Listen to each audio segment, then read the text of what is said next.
Welcome to this episode of Mercy Can Stop Her. I am your host, Judith Kambia Obatusa, JKO. Last week, I shared about my daughter's passing and how that has changed, just a slight change to my focus on this podcast. And one thing I also did last week was that I forgot to even mention my name. That's why it's called Mercy Can Stop Her, I guess. I do it messy. Welcome. So this week, I just want to share something about love. I watch, I subscribe and I follow a YouTube channel called Soft White Underbelly. That channel shares interviews with people who are struggling drug addicts, people who are in recovery, people who have turned from addiction, recovery, and now helping others. It also shares a lot of other types of interviews, like interviews with who were in the force, like police officers who did who did something that was different from what they were supposed to do, like breaking the law, though they were police officers and had to go to jail for it, and now they've turned their lives around. People people who did various mistakes in life, they are now living different lives. But mostly this channel tells us about people's struggles and why, and ask people to share what they believe led them there. And for many of those people, especially those drug addicts, it is something to do with their family, childhood trauma. Some were deeply loved, they enjoyed their childhood, but they had an experience with an adult that they trusted and it messed them up. But most of them had to do with their parents. So the way that their parents treated them or did not treat them, led them down a path of hurt and pain. And in their bid to do something about it, to heal themselves, to take away the pain, they went into addiction. And this is the story in many places. What happens to people as children impacts them through their lives until they are able to get healing. As a mom, as a mother, or a potential mother, what we are going through, what happened to us as children impacts the kind of mothers we become. My daughter died because she was looking for love in all the wrong places. And she found that love with somebody who was in addiction. And that addict taught her how to be an addict, introduced her to drugs, to crack cocaine, and then taught her how to be a street addict. And this is what that person had. And when I discussed with that man, he also had childhood trauma. This is why this is important for us. When we say that we love our children, how do we love them? How can we love our children if we do not love ourselves? The Bible says that we should treat our neighbors the way we treat ourselves. Even the Bible recognizes that the way we treat ourselves impacts how we treat our neighbors. We can't say we love others and we don't love ourselves. And one of the major ways we can show ourselves that we love ourselves is to address those traumas that are in our lives. As I mentioned in last week's episode, my daughter internalized my pain. She felt my hurt and she identified with it. And she took it upon herself. She wore it as a dress and it impacted her. If I went into a group, I remember when we went to a church and I was mistreated, it impacted her too. Everywhere I go with my child, she felt what I felt. This is why it's important as a mother that we address the traumas that shape who we are. Yes, I use the word shape intentionally because trauma determines how you respond when you are in interactions. You come into a place of interaction either defensive, offensive, or welcoming, or just at peace. So if my child is feeling my feelings, if a former one of the people who has been on this podcast who talked about her child becoming a drug addict at the age of about 13 or so, she talked about how children feel the parents' feelings.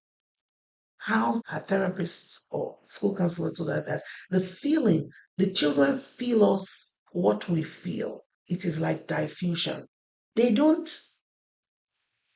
hear what we say as much as they feel what we feel. So if you really say, I love my children, or I love the children I am going to have, I'm going to love my children, you have to work on those traumas. You have to do some self reflection. You have to understand yourself. Understanding ourselves is not something to be glossed over. Do you know that understanding yourself will determine the kind of people who become your people, the friends that you keep, the relationships you have, even the person that you eventually share life with as a life partner or a spouse?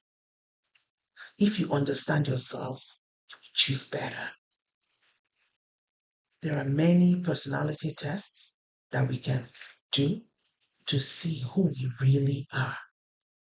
.com is one website that I have found really helpful. These things I'm mentioning, I am not trying to sell them to anyone. I am talking about things that have helped me. Because sadly, I became a better mother when I knew myself better. But then I knew myself better when I was very close to 50. In fact, I'm still knowing myself and I'm 52.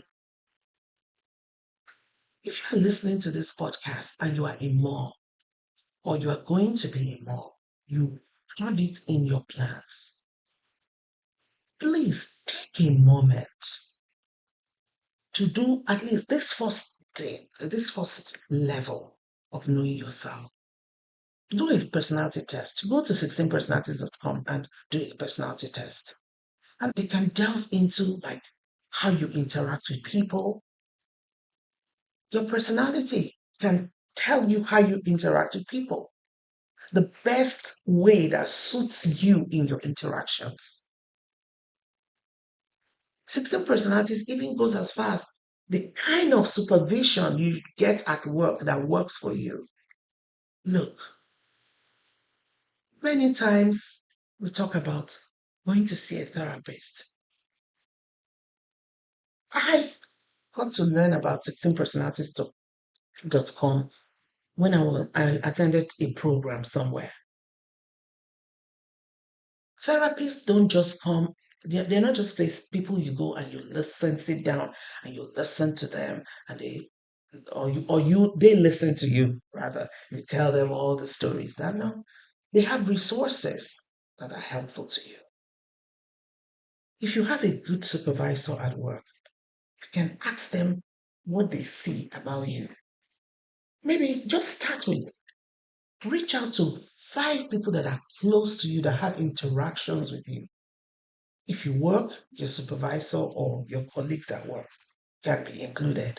If you attend church, people that relate with you in church, people that relate with you in different areas of your life, and ask them to tell you what they see about you. What do they see as your strength? What do they see as your weakness? And with that, add to the process. So you do your personality test, ask people around you about you, and then gather this stuff and do some self-reflection.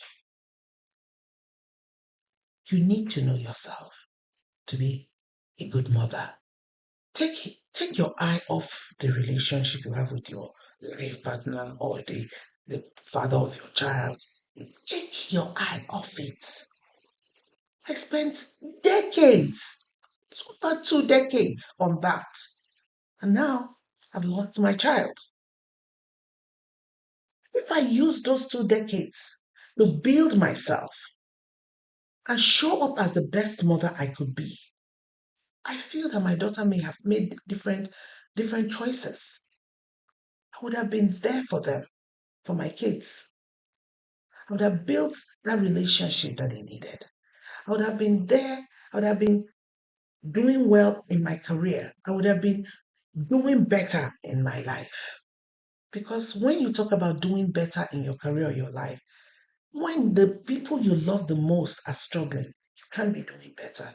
So it has nothing to do with how much money you have in your bank account, how people hail you as the queen of whatever.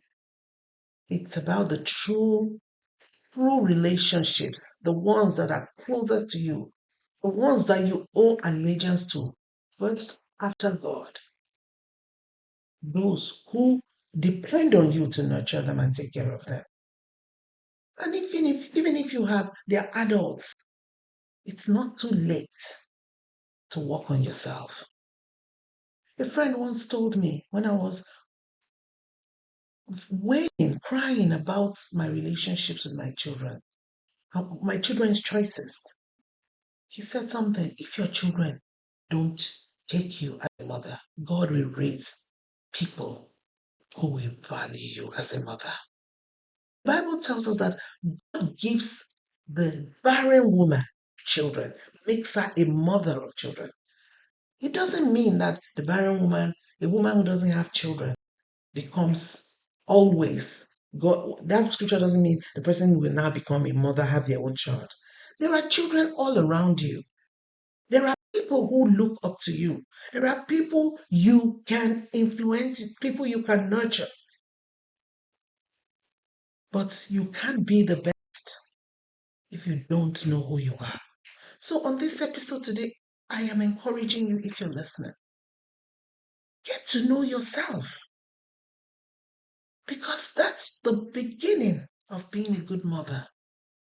And that's where I'm going to just leave it for today. Go to 16personalities.com, 5 people who are closest to you, and do some self-reflection. Let's start from there. Go and do it for yourself. And if you do that, I'm telling you, no matter the relationship you have with their father or your life partner or the person you live with, the person you share life with, no matter that relationship, mercy won't stop you. So thank you for listening and see you next time.